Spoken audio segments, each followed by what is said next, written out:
Wow, it came out of nowhere. The United States of America finally applied some of the sanctions on the Russian Federation companies, Lukoil and Rosneft, the biggest Russian oil producers and oil sellers. What happened to our Donny? Has he finally understood that Russia is playing him? Maybe. Well, anyways, let's listen to what Donald Trump said here.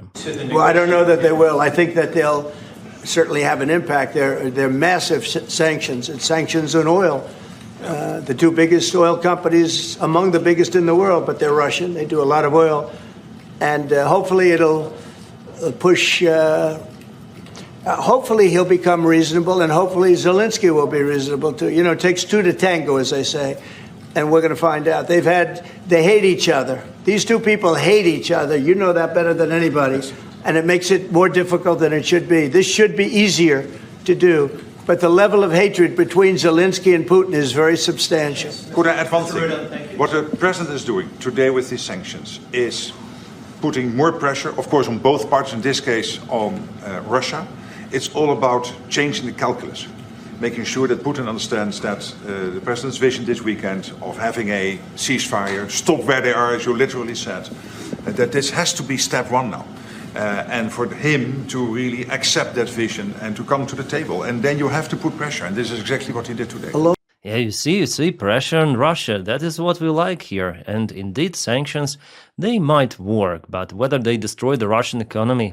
Absolutely not, but they might make the sales of the Russian oil difficult. Yeah, yesterday some of the channels, also pro-Ukrainian channels, shared those kind of the graphics saying that, oh, the Russian stocks are falling down. Here we speak about Lukoil and Rosneft companies. Definitely they fall down, but if you check out the numbers, it's not too much. And that's the current situation with Lukoil, so the drop is not more than 4%. We are not speaking about some sort of the crash from 6,300 points to 5,800, nothing. For now, I wouldn't call it even a downfall. For example, if we take 5 years ago in 2023, the price were even lower, less than 4,000. Now it's 5,800. So if we check this perspective, no, the stocks are not falling down. Well, maybe they will fall in perspective because maybe some of the secondary sanctions could be applied. And in the sanctions document, definitely it is written about secondary sanctions and sanctions on the companies that continue to operate with Russian oil, but not the sanctions or tariffs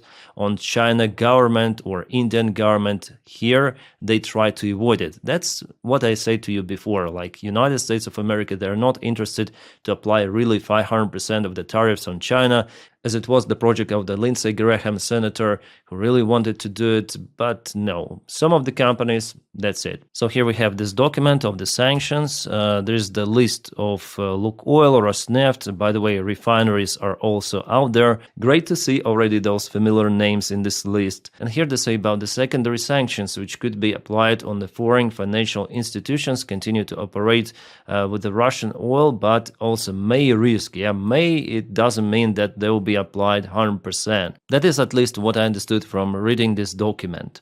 In addition, foreign financial institutions that conduct or facilitate significant transactions or provide any service involving Russia's military-industrial base. Also good, so this document is focused mainly on Lukoil or Rosneft, but also it touches different aspects of the Russian activity. Is it good? Yeah, of course, it is good, but whether it will force Russia to stop?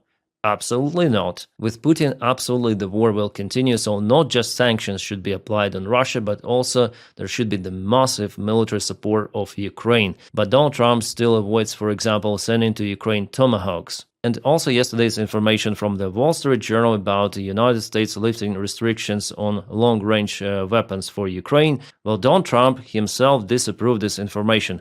The Wall Street Journal story on USA's approval of Ukraine being allowed to use long-range missiles deep into Russia is fake news. The United States has nothing to do with those missiles, wherever they may come from, or what Ukraine does with them. Well, at first I was like, okay, so maybe Ukraine still has those restrictions, and definitely this article is hoax, but no, actually here with the statement Donald Trump says that Ukraine may use Storm Shadow or Scalp missiles wherever it wants. Do you see what he says here? The United States has nothing to do with those missiles. Here he means the European missiles like Storm Shadow or Scalp, wherever they may come from Europe. Who else supplies missiles to Ukraine? Well, the United States of America, but it seems like there was already permission for Ukraine to use ATACMS, and Ukraine doesn't have lots of the ATACMS missiles, so Storm Shadow is good to go. Despite those missiles are having components made from the United States of America,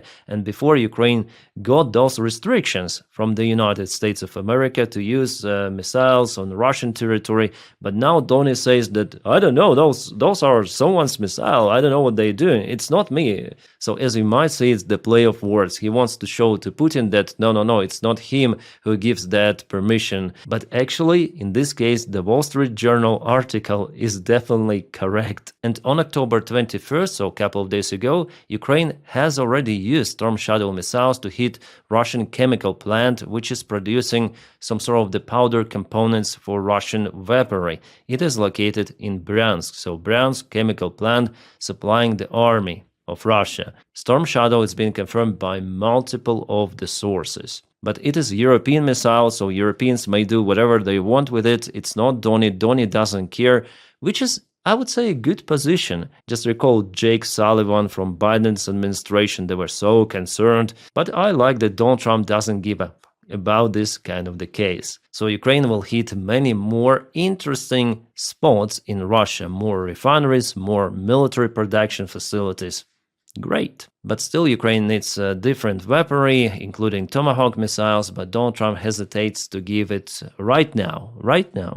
And you know what, guys? We should thank one man. Because of him, sanctions were applied. He really asked for it. And the name of the guy is Lavrov, a Russian foreign minister. Right after his talk with Rubio, sanctions were introduced on Russia. No one was as successful as Lavrov before. All of those diplomats from Europe, Ukrainians, internal influence on Donald Trump within United States of America. Apply sanctions, Donny, come on. And here, just one conversation with Rubio.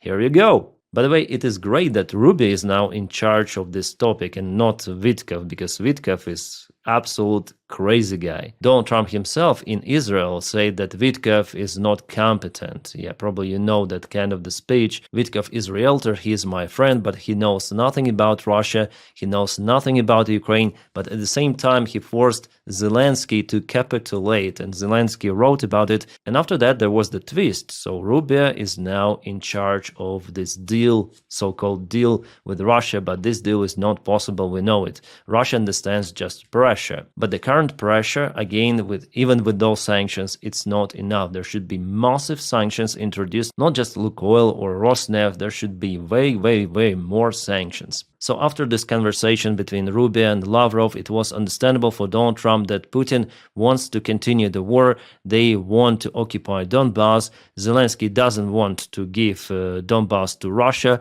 It is also understandable. Donald Trump actually tried to push Zelensky for this kind of the scenario because Donald Trump wants to finish this war. And for him, it doesn't really matter, okay, this part of the land there, this part of the land here, Donbass, who cares? But for Ukraine, it is very important, and I already told you why, because it's the most robust defense of Ukraine from entire front lines, and by giving this territory to Russia, you just giving the rest of Ukraine to Russia, because after Donbass, there are just open fields, few of the settlements for Russia to go straight to Dnipro, Kharkiv, and maybe next. And after the conversation, Lavrov said that there are Nazis in Ukraine, that Russia will continue to deoccupy the territory from Nazis, something like that. Plus, after that phone call, Russia started to bomb Ukrainian facilities. They aimed actually 2 of the kindergartens. Yesterday, one was hit in Kharkiv, the other one this morning in Kiev. Lots of the other infrastructure was hit, including private buildings, civilian losses. It's crazy. Plus, at the same day, Putin started his nuclear drills, launching one of the missiles towards the United States of America. Yeah, it didn't touch the United States, but it was flowing straight forward to Alaska, the place of the previous meeting between Donald Trump and Putin, some sort of the déjà vu. And for sure, American military spotted those missiles flying, and there was some sort of the alert about this thing from the early warning systems, and this signal was given to Donald Trump as well. So Donald Trump's ego personally was touched, because Putin openly humiliates Donald Trump. And even though we see how Trump really likes Putin, I mean personally, and doesn't like Zelensky, but he's forced to help Ukraine now because his best friend Putin, humiliates him openly. And ego, after all, is more important for Donald Trump than his relations with Putin. So in a way, Trump is forced to apply those sanctions on Russia because he has to react. People would not understand. 2 weeks, then 2 weeks, maybe you are too weak, Donny. Well, I think that in terms of honesty, the only thing I can say is every time I speak with Vladimir, I have good conversations, and then they don't go anywhere. They just don't go anywhere. So in that sense, but he explains here why he canceled the meeting with Putin in Budapest. Yeah, nice one. So finally Putin managed to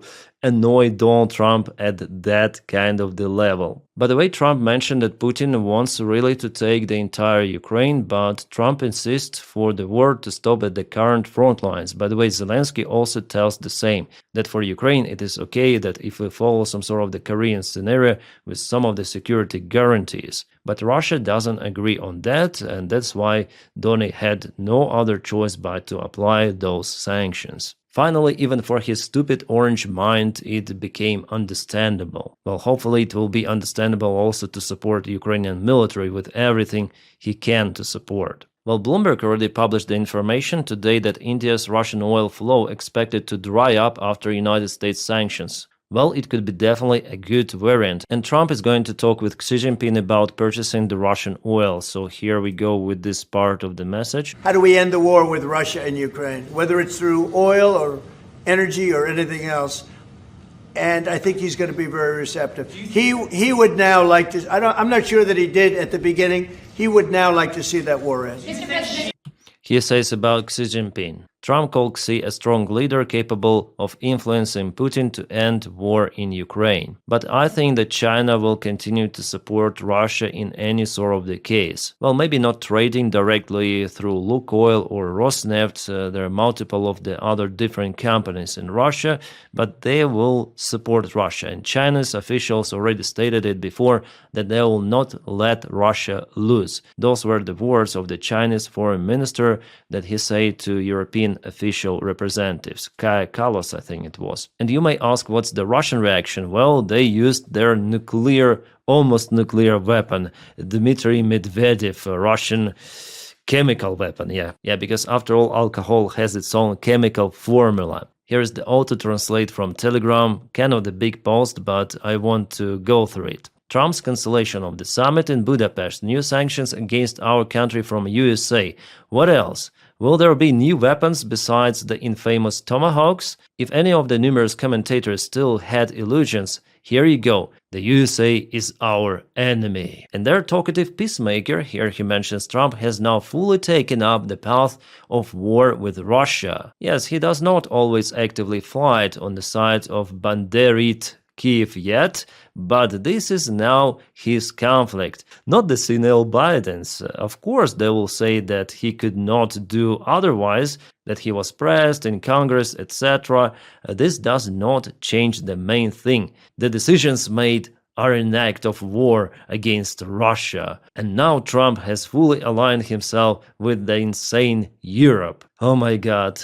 Well, let's continue what Dmitry says here. But there is a clear plus in the next swing of the Trump pendulum. It is possible to strike with various weapons at all Banderit hideouts without looking back at unnecessary negotiations, and to achieve victory exactly where it only possible, on the ground, not behind the desk. Destroying enemies, not making meaningless deals. Well, destroying enemies, he means enemy USA, or what? USA is our enemy, destroying enemies. Right, Dmitry? And yeah, you may say it's the Russian alcoholic Medvedev, but he is a Russian official. He is elsewhere in the Russian TV, and his post is the Deputy Secretary of the Russian Defense Committee, something like that. So he is not the last guy, and he barks, then Putin tells him to bark. He says something that Putin cannot say himself. So the message from Russia is the same. We don't care about your sanctions, we do not care about your tomahawks, we will continue this war. We'll reach victory on the ground, but it seems like the actual reality on the front line is a little different, right? The Russian spokesman of the Foreign Ministry, Zakharova, already mentioned that the sanctions are counterproductive, and instead Russia will continue developing its energy sector with confidence despite the pressure. Okay, also she claims that Russia is immune to the Western sanctions. And you know, guys, actually, she is at least partially correct because Russia has markets elsewhere, not just in Western countries, and you cannot shut down them completely. Still, there are many of the players who like to buy cheap natural resources. Russia has shadow fleet, Russia with its partners creating some sort of the one-day companies to trade oil, gas and everything. Yeah, it is harder with those sanctions, but after all, it is possible. So for Russia, it will just take some time to adapt to the new realities. But after all, if someone really wants to buy the Russian oil, Russia will find out the variant to sell it. It's like those sanctions on the Western-made equipment. Still, Ukraine finds the drone parts which are made in the United States of America, in Europe, in Japan. How Russia gets all of that? Well, not directly, but via third countries.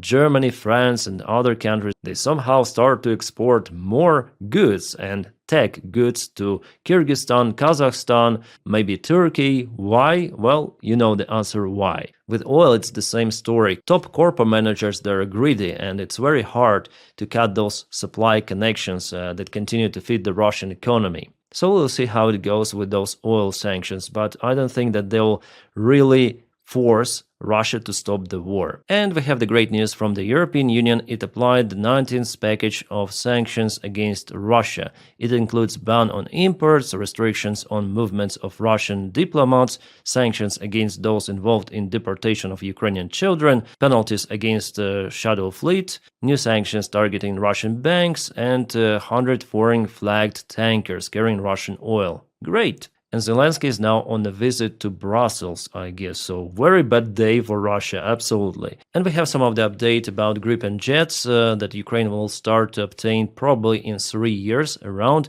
Well, at least for now, no one is saying about old Gripens. No, Ukraine signed a contract for new variant Echo. At least it is official information. It's just for people who write that Ukraine may obtain older jets right now and later on obtain new. No one says about it officially. But what they say that the deal price could be up to 9 billion euros, not 20 or 30 billion as I mentioned you before.